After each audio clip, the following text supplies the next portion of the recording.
Hi there, welcome to a presentation by CBH Education in our pharmacy revision series. Today we're going to be talking about the quinolone antibiotics. So typically what you see in practice is you'll see the quinolones like ciprofloxacin dispensed and moxifloxacin sometimes and levofloxacin as well. Now the quinolones basically are broad spectrum antibiotics. They inhibit DNA synthesis. Side effects is that they can prolong the QT interval, neurological effects lower the seizure threshold, and rupture of muscle tendons. Now, the key drug interactions here are NSAIDs increase the risk of seizures, and warfarin increases the anticoagulant effect.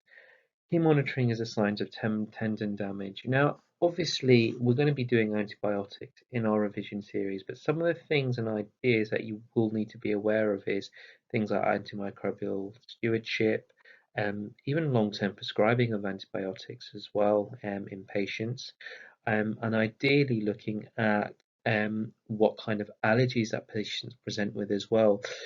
Also, things like antibiotic resistance and sensitivities as well. Now, aspects with quinolones that where you'll come across in your revision in clinical practices, this is associated with loads of MHRA warnings. So, for example, one of the key aspects of it is tendon disorders. So they're basically contraindicated for patients with tendon disorders, patients who are over 60 more prone to tendon damage, and even patients who are on long-term steroids. So patients who take steroids for asthma, even those with fibromyalgia having oral steroids, those having high dose steroids as well.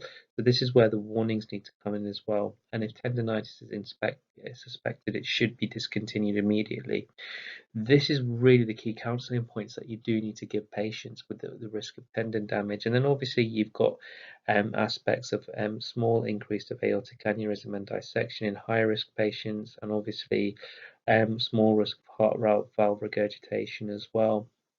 Now, obviously, other things that you may need to consider as well when you are looking generally at antibiotics is when you have a discharge and patients have a procedure, and obviously they're discharged with maybe ciprofloxacin and another antibiotic as well to reduce the risk of infection.